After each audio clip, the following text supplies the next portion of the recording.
Welcome to News Hour Tuesday, July 29 on SVG Television. I'm Jimmy Prince with the details.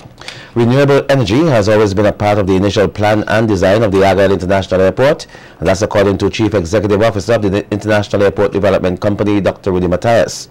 The CARICOM Development Fund is assisting with various aspects of the construction of the International Airport and has recently expressed its desire to see the project take on a green look using renewable energy.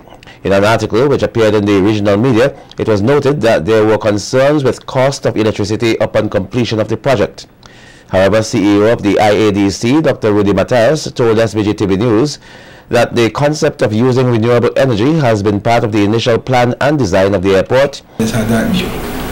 In fact, I have this numbers here that I wanted to point out to you, which are all environmental related reports. The first one, of course, we did was environmental impact study, which was done in 2008, so that would have addressed the whole spectrum of environmental impacts on the airport, and that also spoke to conservation of energy.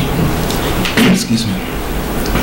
Just after that, that was done in 2008. Just after that, excuse me, we hired a firm, a unit within the University of Miami, the College of Engineering, to evaluate our terminal building design.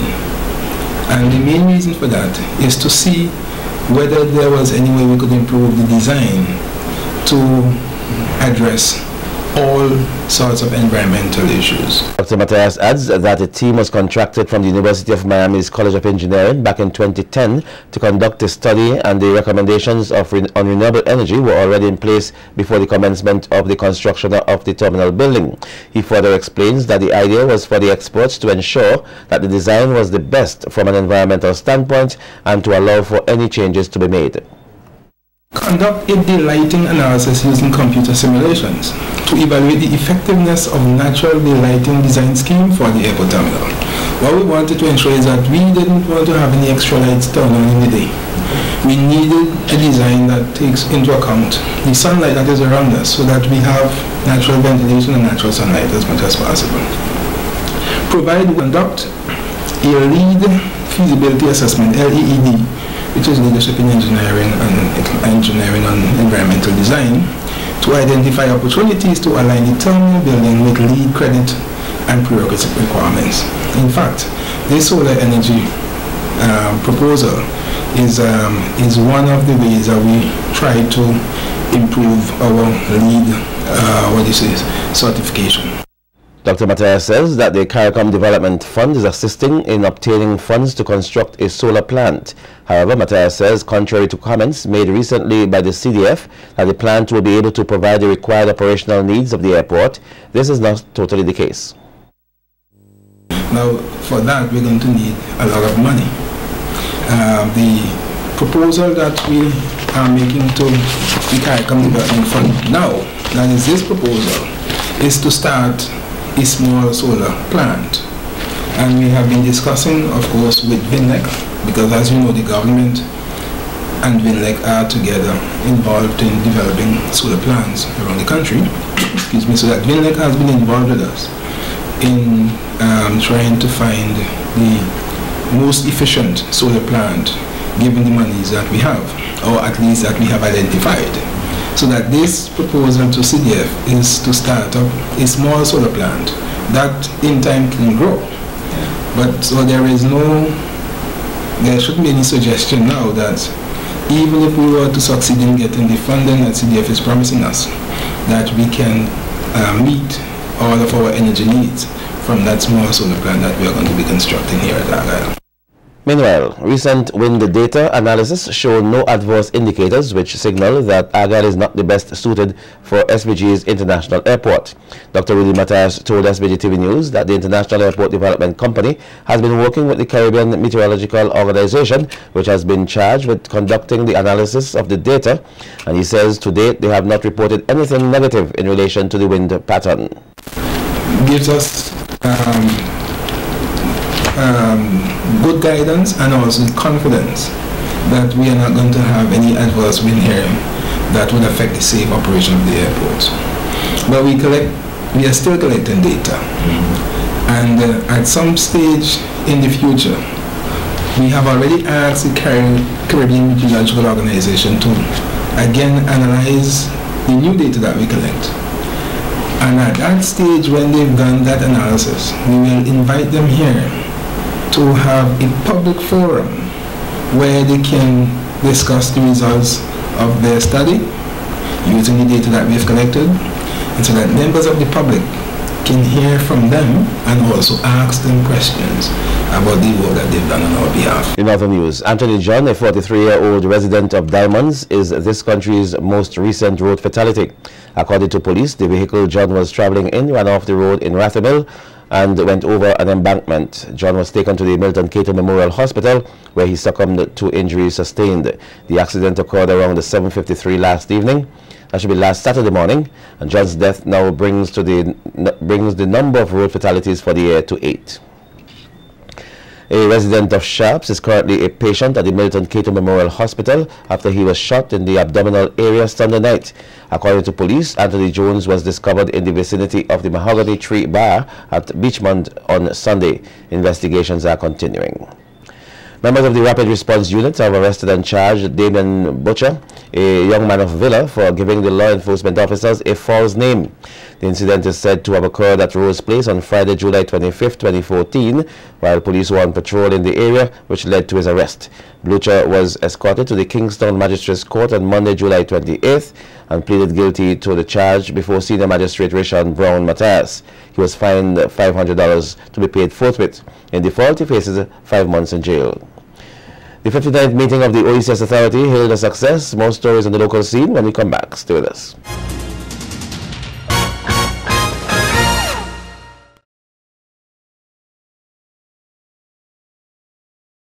Welcome back. The 59th meeting of the OECS Authority has been hailed a success by new Chairman Roosevelt Skerritt. Speaking at the closing of the higher-level meeting, Skerritt says the deliberations were profound and they were able to touch on a number of critical and important matters confronting the OECS and the individual space in which they operate. With regards to the work program and budget, the heads of government welcomed the initiatives presented to enhance efficiency and reduce the cost of operations of the Commission. As you know, we are all living in very challenging and difficult times fiscally, and whatever measures we can take both at the national level and at the regional level to reduce on expenditure, heads are committed to doing so because the OECS is financed in large measure by our respective countries. So we want to recognize the efforts of the Director General and his staff in recognizing the need for us to streamline where possible. Prime Minister Skerritt says that heads of government note the options recommended for sustainable financing of the Commission and agreed that a more detailed analysis would be conducted and submitted to the meeting of the authority scheduled for November 2014. Heads of government instructed that a study be done on the most energy efficient and cost-effective modality for fast ferry service, including consideration of the involvement of the private sector. Of course, transportation is a major challenge for us. We all hear and speak about the issues relating to LEAT and regional travel, the transportation of our agricultural produce among countries and between countries, and it is something that continues to occupy the minds of all of us, and today we discussed this extensively, and that decision was taken to continue exploring. Meanwhile, immediate past chairman of the OECS Authority, Gaston Brown, says the work plan and budget discussions budget discussed during the meeting looked at issues of efficiencies within the OECS Authority and the operations of member states. The areas in which we could collaborate, areas in which we could coordinate our efforts, even the whole issue of sharing mission space and having joint representation. Even the issue of remuneration was looked at as well. And it is the view of the authority that in some instances that salaries and wages should be rationalized. So some very tangible decisions were taken, and in effect, I believe we should have more efficient institutions. We should see greater collaboration, greater coordination, and I'm quite sure that we will continue to ensure that the various areas as enshrined in the treaty that they are adhered to. I understand the whole issue in terms of the movement of people. We still have some difficulties, but all of the members, all of the heads for sure, they are totally committed to the free movement of people within the region. There is said to be a need for more focused attention on the existence of climate change and the management of natural disasters within the OECS countries. Prime Minister Dr. Ralph Gonsalves, while speaking at the 59th OECS Authority meeting, which was held here over the weekend, says the issues need much attention. Dr. Gonsalves explains that between 2010 and 2014, this country has had an aggregate damage and loss from all natural disasters of up to 40% of the country's gross domestic product. Last year alone, am I not correct, Morris? Yes. I have to look to the Director General of Finance and Planning when I use figures, and if we have the way we function, he can publicly correct me because I don't mind it. Last year alone was 17% of GDP. So this is a very serious matter, and taking into account also that the liabilities for CLICO and BICO, potentially 17% of our GDP.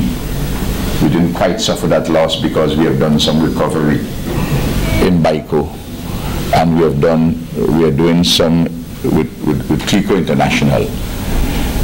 But clearly we would have suffered through those events, and a 4.8% loss of GDP between 2008 and 2010 inclusive, that is to say negative growth in the aggregate. Prime Minister Gonsalves says regardless of the challenges faced over the past few years, SVG is still holding things together.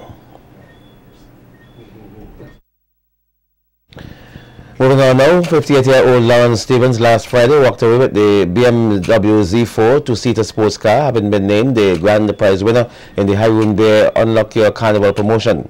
The 9 other finalists included Sheldon Anderson of Kettles, who won a large blue teddy bear, Kelly and Sam of Kingsdown Hill, who took home a Lime 4G handset, Alfred Howe of Chateaubelair, a tricycle, Carlos John of Otley Hall, a truckload of Haroon Bear, Cherise Durant of Reeves Level, a trip for two to Crop Over, Errol Hayward of Acres, an ironing board, Nani Belingi of Bucament Bay, a man cave, Cherry Ann Batiste of South Rivers, a pot set, and Alex Thomas of Glamorgan, he won himself a room full of cash. Well, Travis Wizkid Lynch is the 2014 Breakout Artist. According to the Carnival Development Corporation, in securing the award, Lynch received a total of 208 votes. The CDC says the Breakout competition is a new soca category that was introduced to offer an opportunity with incentive to new and upcoming artists that would in turn help artists to raise their standards both in lyrics and melody. The CDC extends congratulations to Wizkid and is encouraging other artists to be a part of the venture. In more news from the CDC, first runner-up in Miss SVG 2014, Carla Jelizo, today left the state to represent St. Vincent and the Grenadines in the 53rd annual JC's Queen Show in Antigua Barbuda. Jelizo is accompanied by her chaperone, Annick Francois. The pageant is slated for Friday, August 1st, 2014. The show, which is an important aspect of Antigua Barbuda's Carnival celebrations, will be held at Recreation Grounds, Carnival City, St. John's at 8 p.m. 13 countries will compete for the title, which is presently held by Miss Leslasa Amor Shillingford of Dominica, who was also crowned Miss Carnival 2013.